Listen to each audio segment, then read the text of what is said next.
to Kalyanramu Vemishetty. Vemishetty from National Instruments. Yes. Okay, so he's going to speak on hyperspectral imaging, which enables vision systems to use many spectral bands rather than just the typical red, green, and blue bands. This approach can be very useful in a variety of applications, and fast Fourier transforms are often used in implementing the approach, but it can be challenging to attain the necessary performance in cost, power, and size-constrained systems. And I'll let you take it from there. Right. Good afternoon, everyone. So I know you had like plenty of presentations from morning to evening, like full buffet. So I will try to make it as simple and short, like a dessert at the end of the day. So my name is Kalyanramu Vemishetty, as Brian said. I'll be presenting on real-time hyperspectral imaging. I work for National Instruments. For those of you who are not familiar with National Instruments, we are a billion-dollar company with more than 7,000 employees, and we operate globally. We make software and hardware tools for engineers and scientists to make them productive every day. We've been working on vision-related applications for more than 50 years now, and we offer a variety of toolkits for people to program for vision applications. As for the talk today, I'm going to talk very high level about hyperspectral imaging. Then we'll take a deep dive into some of the architectures involved in hyperspectral imaging, some of the challenges, which are going to be very similar from some of the talks we have talked so far in terms of making them embedded. And then we'll see some of the techniques we have used for making them real time and go faster. So what is hyperspectral imaging? In very simple words, it's a combination of imaging and spectroscopy together. So in a regular camera, you get a composition of three spectral components, RGB. But imagine now if you don't have this mixed up, but if you have three separate planes, RGB, and instead of three planes, if you have more than three planes, let's say 10 or hundreds of these planes are spectral bands, we call that as hyperspectral or multispectral imaging. And as far as the terminology goes, multispectral means you get 10 bands, approximately in the range of 10 bands. Now it could be in the visible spectrum, or it could be visible plus infrared spectrum, so it depends on how long of spectrum you are interested in. But a hyperspectral goes beyond tens of bands and probably in hundreds of bands. And that's where some of the applications become very interesting. So where would you use this? There are a variety of applications. I'm going to take one simple application, and we will then go back into details of its implementation. So, many of us know how apples look like. But if you're in a packaging industry, you want to pack these apples and make sure that the product quality is maintained while they're being packed. But oftentimes, due to mechanical handling or dropping of these apples, sometimes they get bruised. And some of these bruises are so early that they cannot be detected straight away with a visible eye. So in this example, if you see the one on the left, it's a bruised apple, but it's not visible to the naked eye. However, if you look at the same image in a near-infrared spectrum, the bruise becomes a little bit more prominent. Is it visible from far end, like the bruise? Okay, good. So now, instead of just looking at visible or near-infrared spectrum, what if we had more spectral bands? Could it help us make a better decision? So the whole goal of this image is to show that there are multiple spectral bands. There are one at 750, 820, and 960. And different bands provide you different spectral information and different types of defects. And for this application, by averaging those spectral bands and applying some very known machine vision algorithms such as thresholding and erosion and dilation, we can actually detect it very clearly than before. And Which bands you select really depends on the bruises or kind of defects you're interested in your product. Now, this could be also applied for many other applications. Some people use it in airborne imaging also to identify whether the image acquired from the plane is either leaf or is it a tennis court. So those are some other applications you could use hyperspectral imaging. How does it get that many spectral bands? And that's where, if we look at the internals of hyperspectral imaging, I'm going to take a 10,000 level high view of this internals. What happens is that every line on the object gets transformed into a two-dimensional image. And the two-dimensional image represents the spatial information and the spectral information of each pixel. So in this case, each pixel is mapped along the spectral axis, so you get all the spectral components, and then each point, again, maps it along the spatial axis. So what we have in between those focal plane detector, which is a camera, and object is a set of optics.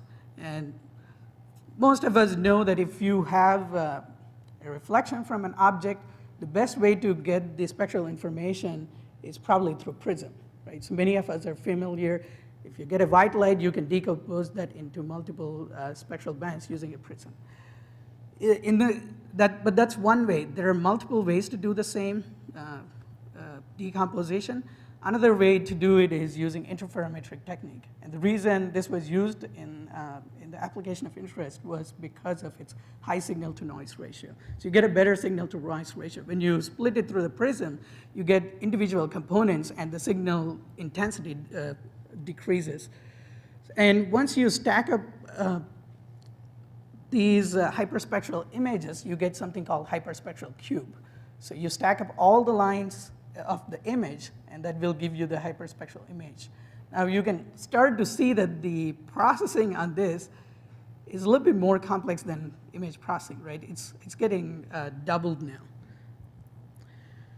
And just a quick note on what kind of processing. We just hand-waved earlier what kind of processing happens from interferogram to spectral. The main processing which happens there are FFTs. There are other pre-processing, such as background subtraction, but the main one, which is the computationally intensive, is the FFT. And just to reiterate, so earlier we noticed that each line on the object gets decomposed into a two-dimensional image with spectral information. So to get complete representation of the object, we have to do a scan. So because we are doing a line scan, which gets transformed into 2D image. So we have to do a scanning on the one. Now it could be done in two ways. Either you could move the camera over the stationary object, or on a manufacturing line, you can have a stationary camera and let the object move on a conveyor belt. So in this case, if I go ahead and combine all the red lines which I acquired on the image, on those objects, I get something in the, in this near infrared range, so something at 750 nanometers. So in the previous example, we got the spectral components and averaged them. So now we get all these spectral components in this fashion by looking at the multiple slices, and then we can perform averaging on them.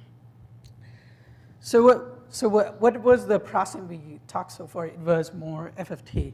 So far we talked about the optics, camera, and the setup. So now we're going to change gears a little bit and go into the domain of processing. And what do we need to do to make it real time? So let's look at the system throughput requirements. The image, in our case, it turned out to be 1,000 by 800, and this comes from the spatial resolution and spectral resolution required for the object of interest. And again, like each line on the object corresponds to a frame in hyperspectral domain. Because of that, we want to get 300 lines, at least on the image. The more, it's better. So if we can go to 500 lines per second per object, that's even better. So that translates to 300 frames per second, because each line becomes a frame. So roughly, the image is around 1 million pixels. So that's around 2 megabytes, because each pixel is 2 bytes. And that corresponds to 600 megabytes per second data throughput. So if we have to perform FFT on this, imagine that we have to do computations on each line at 600 megabytes per second. So that's pretty intense. Now, I said that we were going for 300 frames per second, but there is no limit. They want to go as fast as possible, so sometimes 500 frames per second also. As I mentioned before, the reason we're doing FFT is because it's an interferometric-based spectrometer. So to recover the spectral information, we need to perform FFT on it. And one key point here is that if we notice the previous slides, the spectral information was along the columns of the image. The reason we project it along the columns rather than the rows is because we wanted to get high spatial resolution. So that actually turns out into a problem on processing platform because depending on the type of the memory used, accessing the data from columns could be quite intense. However, it's much more complex to do the problem in the optical domain, and it's much more easier to do it in a cheaper hardware. So that's where we have to take into consideration what kind of hardware we will be using for this application. So as you notice, we explained before there was optics, there was camera, and now we need a processor which can do this. And for this application, we chose an FPGA because it has a lot of parallel processing built into it, but at the same time, we can access the raw pixels from the camera point by point, and we can do some pixel processing, and we can leverage a lot of the we can do a lot of pre-processing steps using this pixel processing approach. Now, for accessing the columns, as we will see in the forthcoming slides, it becomes important that we store the image at least once. And to do the storage, we will be using the DRAM. And why do we need to use the external memory? It's because, as we said, the pixel size, the image size was 2 megabytes, and most of the FPGAs have memory, on-chip memory around 1 megabyte, even in the high-end one. Now, the newer ones are becoming much more larger, and they can hold bigger images, but it's still not enough to store 2 images. So just to do a quick recap on FFT, so we say that we need to do at 300 frames per second. That translates to doing processing at 300 megahertz on the FPGA. Now sometimes, if you, depending on the type of the bus you have between the FPGA and the camera, you might not get 1 pixel at 300 megahertz. So if you do a camera link bus, you might get 4 pixels at 75 megahertz. So the throughput is maintained, but the data comes in a different format. So the question is, how do you do FFTs when you have 4 parallel streams which come in parallel? That's where FPGAs are great. So if you need to do a 1024-point FFT, you break up the FFT into 4 parallel FFTs, each of size 256. And once those streams get processed, after some time, you can take the data and then combine them to get 1024-point FFT. So there's a little bit of math which goes there, but it's extremely efficient at doing these FFTs. We can achieve the computation required for this application using FPGAs, but the problem is in the communication. So it's really on how do you access the memory. And this has been discussed in multiple fashions so far in a couple of presentations, but I'm going to take a little bit deep dive and explain like why this memory access becomes really important rather than just computation. So computation is important, but communication is also very important at the same time.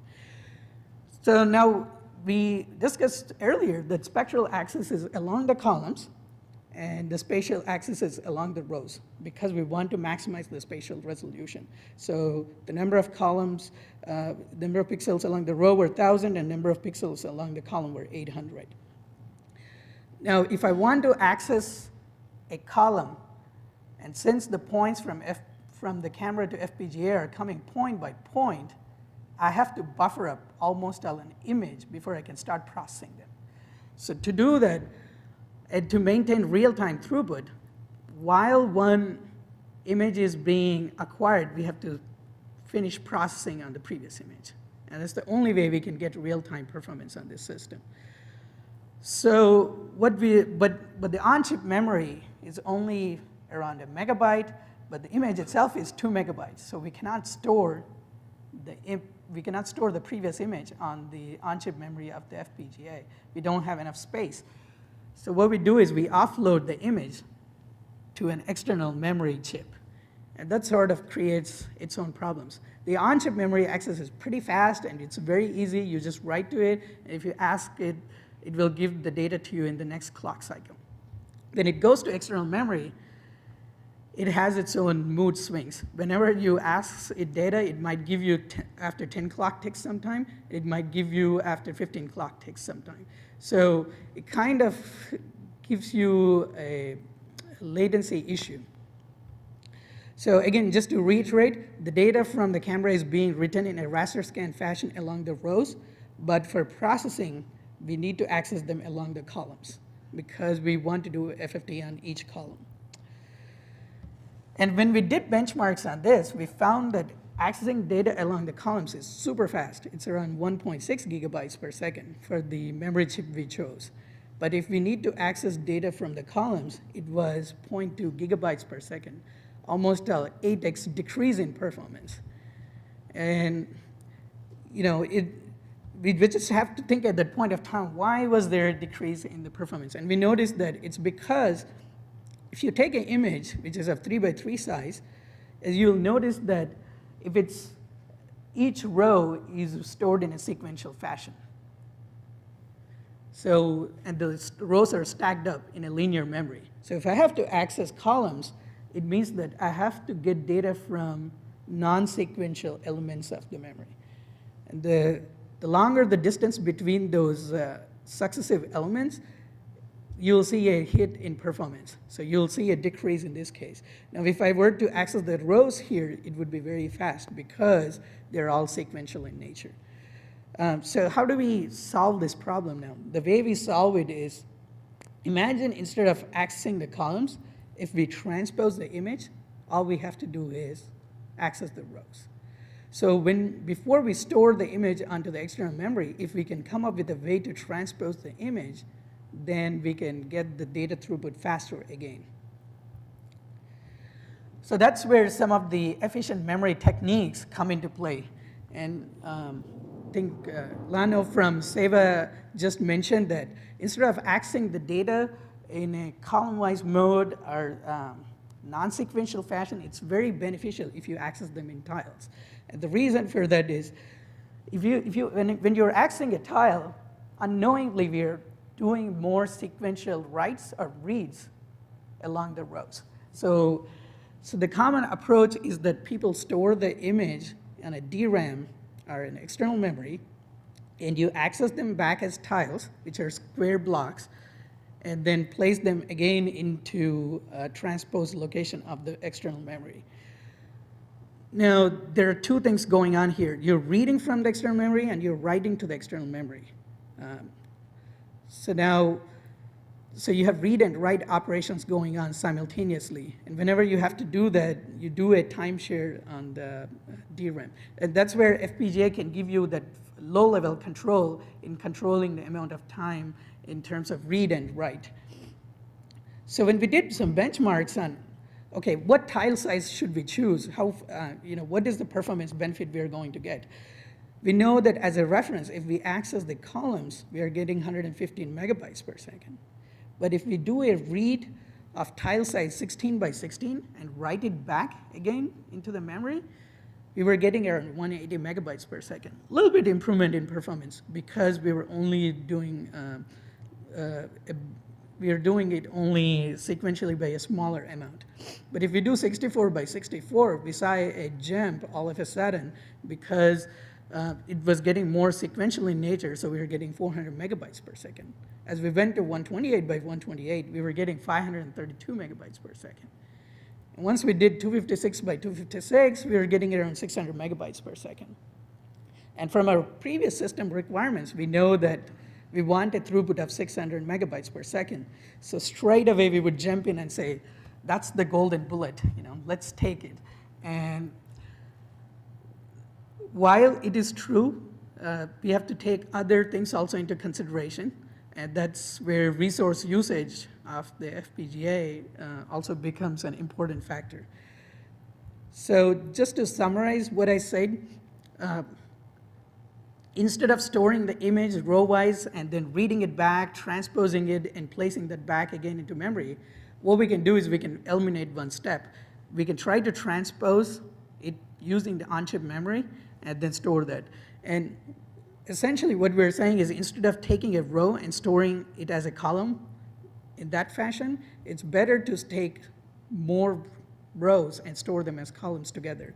So this way, so as the number of, as the tile size is increasing, we're getting a better DRAM performance. So, and the reason we need this transposed image is because we need to perform computations on the columns. So the tile width is an important factor here. Again, we can also look at this in a different way and saying, instead of storing the complete image now, we can come up with a way where we can do partial image storage. So we know that if we write in tiles, we get a better performance. So if n is our tile size, and if we can store 2 rows, 2 n rows worth of image, then while one is being acquired, we can take transpose on the previous n rows, and that should give us a transposed image. So essentially, we stored the previous one, and then we took each column on the on-chip memory, and we don't pay any penalty by accessing columns on the on-chip memory. And then we write that as a row on the external memory. And the longer the stride we take along the row for on-chip memory, we get better performance. So that's where the tile size becomes an important. One more important point is that, again, we have to write the current image in a transposed fashion, and once the complete image is done, we can start accessing the rows. So we have something called DRAM reader and writer. These are state machines on FPGA, and they can give you fine-tuned control on how much time you want to write and how much time you want to read from the DRAM. So what happened was, now when we had to store 2n rows, what it turned out to be is that it was occupying more resources on the FPGA. So for tile size of 256 by 256, we were getting 600 megabytes per second, but it was occupying 105% of the FPGA. So we pretty much have no more space left for FFT computation or anything else on the FPGA. So now we have to come up with some way where if we can do some more techniques, then we probably can fit this computation. But what we notice is that 128 by 128 is falling a little bit short of 600 megabytes per second, but not too far from it. So that's where the time share of DRAM comes into play. So earlier we told that when we write to the DRAM, because it's single chip and there are multiple operations being operated, you can either write to it or read from it, but you cannot read and write simultaneously from the DRAM. So to avoid that problem, we do time multiplexing. We write for 1 microsecond, and then we read for 1 microsecond. So that's 50% time share between read and write. So that gave us DRAM write speed around 530 megabytes per second. But if we change the write to 58% and the read to 42%, then we got better performance. And the reason for that was there was asymmetry in read and write throughput. So the read was faster because we were accessing the data sequentially, and the writes were slow because we were writing data non-sequentially. But by giving it more time, we are getting a better throughput in that fashion. So now, so instead of using 256 by 256, which was occupying 100% of the FPGA, by going to 128 by 128, with giving that extra time for write, now we are achieving the throughput, but at the same time, we're cutting down the FPGA resources by 50%. So that's a significant improvement. So now we can start fitting our algorithms onto the FPGA. So we went from 256 to 128. So the point there I was trying to make is that when you're writing and reading from DRAM, it's very important that we pay attention as how we are accessing the data from the DRAM. Sometimes the straightforward approach might not be the right way to get the full performance. We have to use this tiled approach or access the data as sequentially as possible to get maximum performance out of the system. And along the same lines, I just wanted to say that the whole problem really came back because we were projecting the spectral information along the columns, and since we wanted to access the columns, accessing the columns was slower, and we had to do more coding approaches on the FPGA. And trying these kind of techniques on FPGA takes longer time than a regular CPU because FPGAs have compilation time. And this is where we would like to explore newer architectures such as Zinc, where maybe some of the computation stuff can be done on the FPGA, but memory transpositions and image transpose can be done on the CPU side. We still have to play similar types of tricks. The only benefit you get there is that it's a shorter development time. And it also depends on the memory bandwidth between the memory controller, which is there on these newer system-on-chip architectures and the DRAM, and then at the same time, the connection between the FPGA and CPU.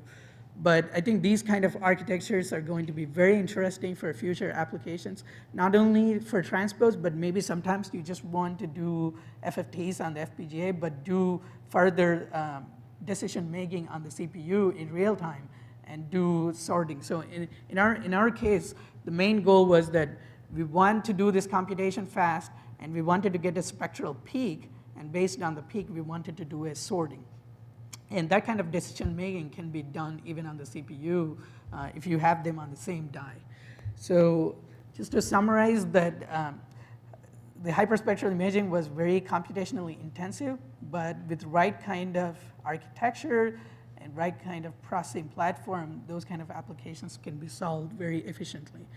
And just concluding on that, when we started this project, we had like a Vertex 5, where the DRAM was around 1.6 gigabytes per second throughput.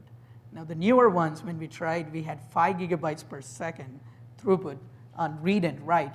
So now we can even do more than 300 frames per second. We can probably do 1,000 frames per second, which means that we can get 1,000 lines per image, per object, and that gives us more decision capability in our CPU. What I feel is that FPGAs with more on-chip memory are going to be a very interesting solution for image processing applications, and they're going to be very attractive. And the new system-on-chip architectures are also going to be very interesting in terms of the decision-making on image processing. So that's all I had today, and if you are interested in further more resources on hyperspectral imaging or FPGAs, I've listed some resources there.